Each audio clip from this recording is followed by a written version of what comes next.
Bonsoir.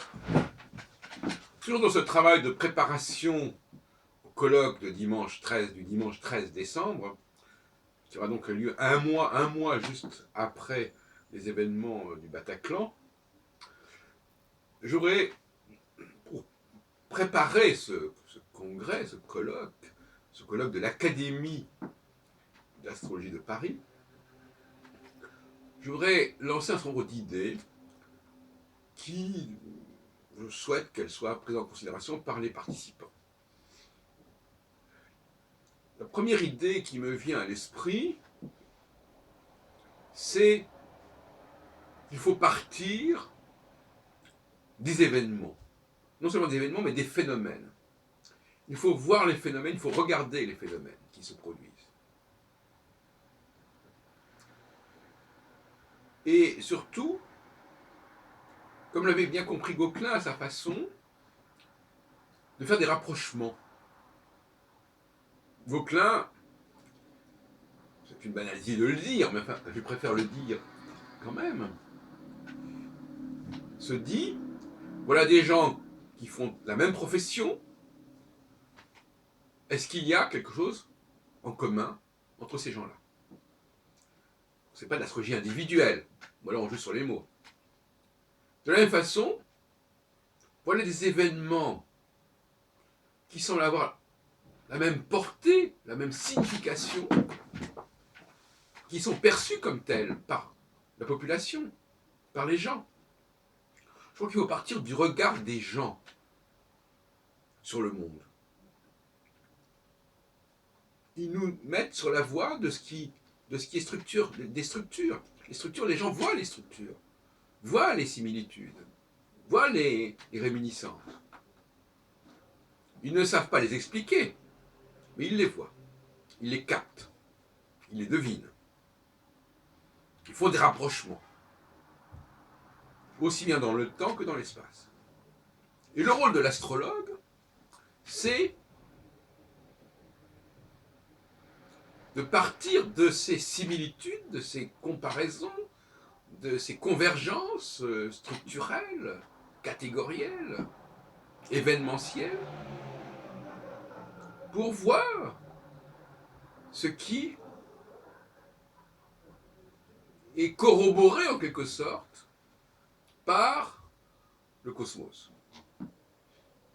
Ou si l'on préfère, c'est là que le bas blesse en quelque sorte, si l'on préfère, se dire que on ne doit prendre du cosmos que ce qui vient corroborer les structures, les reliefs, les clivages que nous percevons, que le peuple, que la population perçoit et a perçu tout au cours des âges. Il ne s'agit en aucune façon de prouver que tout ce qui est dans le domaine du cosmos a une signification, une portée sur Terre. Il faut plutôt inverser le problème, c'est disant qu'est-ce qui dans le cosmos a vraiment une portée sur Terre, et c'est cela et cela seul qui doit constituer notre astrologie.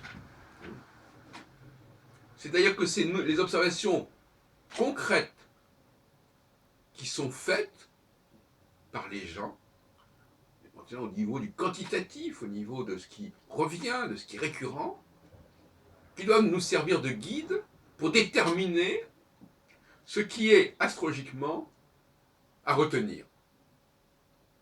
Autrement dit, ce qui ne correspond à ce qui n'est utile à aucune compréhension du monde au niveau cosmique est quelque chose qui ne doit pas intéresser l'astrologie à l'avenir. C'est-à-dire que c'est ce que nous observons. Et là, le dialogue avec... On sort du ghetto astrologique, là. On est dans un dialogue entre le monde. Je rappelle que notre colloque il y a 11 ans, le grand colloque de 2004, s'appelait l'astrologie et le monde. Notre dialogue avec le monde, c'est tout simplement que ce monde voit des choses, capte des choses, structure des choses,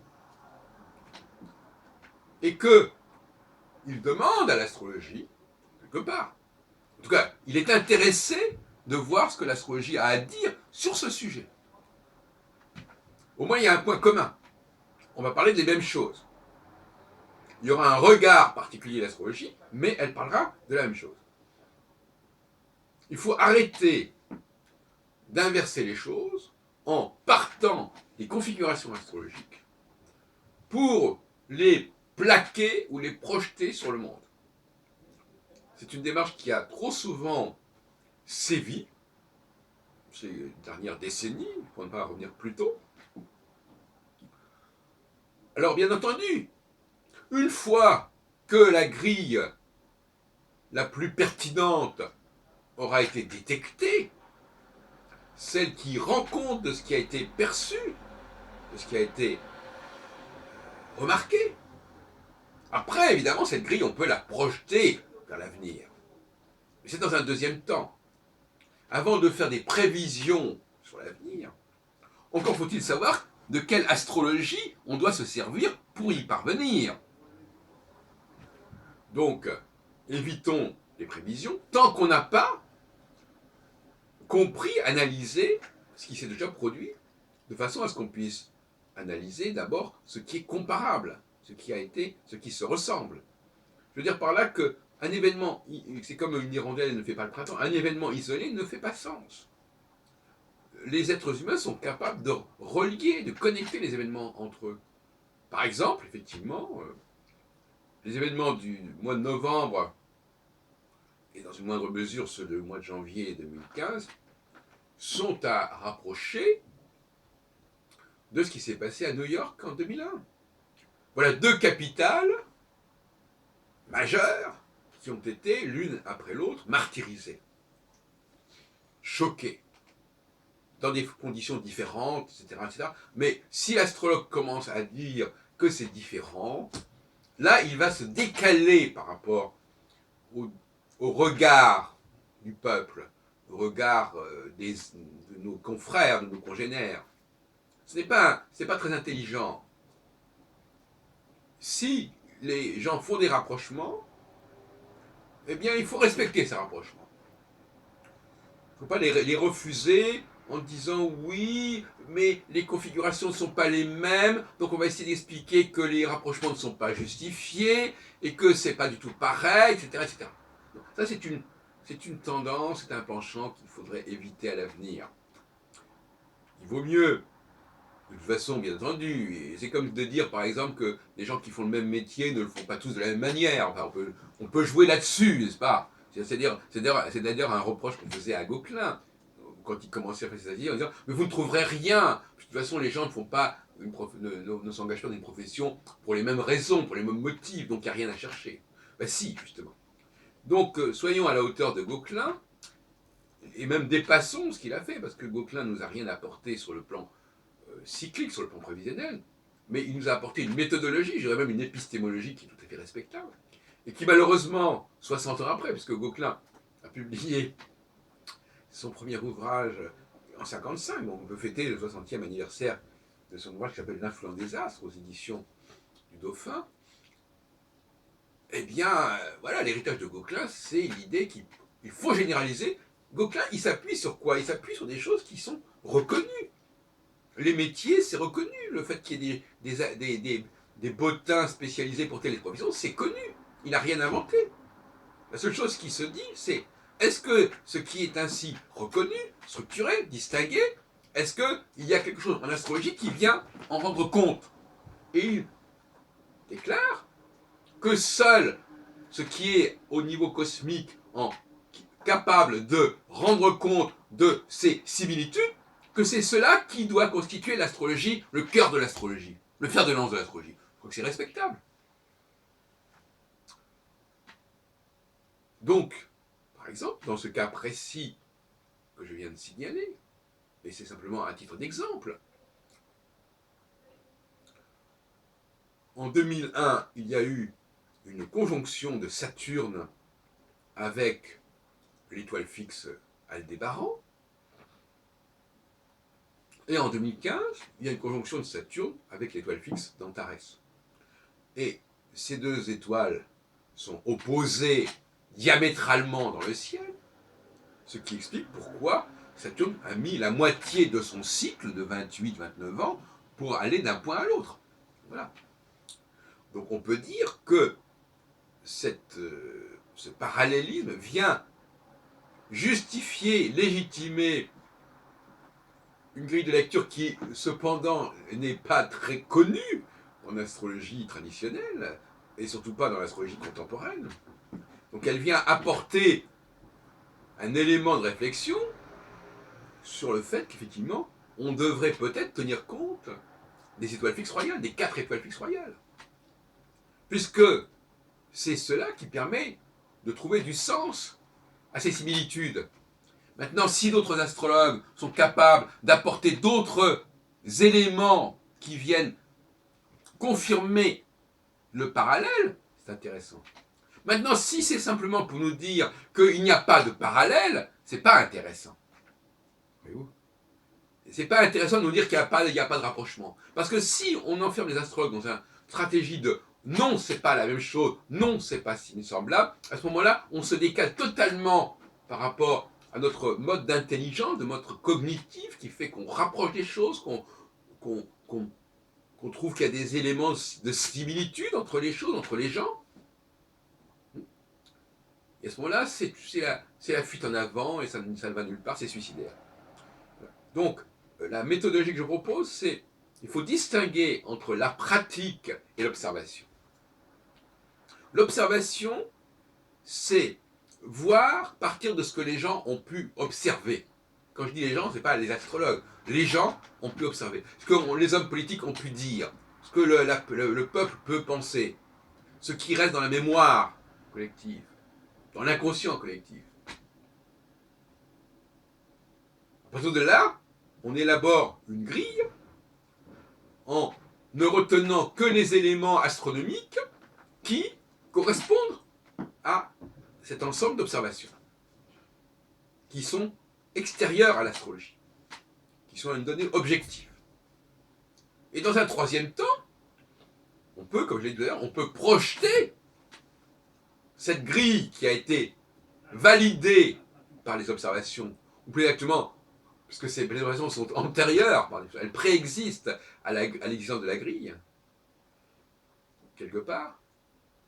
À ce moment-là, on est dans un troisième temps où l'on va pouvoir dire, bon, puisque on a pu valider cette grille, on peut effectivement se projeter dans l'avenir, ou dans le passé d'ailleurs, et dire qu'effectivement, il y a d'autres situations qui doivent avoir le même profil. Que ce soit des situations à venir, ou des situations passées auxquelles on n'a pas pensé, ou qu'on a oublié. À ce moment-là, il y a une recherche à faire historiquement, il y a des sortes de recherches qui sont à mener. Mais ça, c'est la pratique, je dirais, c'est la pratique, la mise en pratique. La mise en pratique, c'est un troisième temps, l'observation, c'est un premier temps. Donc ne confondons pas le temps de l'observation et le temps de la mise en pratique, et entre le temps de l'observation et la mise en pratique, il y a bien entendu l'élaboration de la grille. Et donc, c'est une façon de décanter l'astrologie en ne conservant de l'astrologie,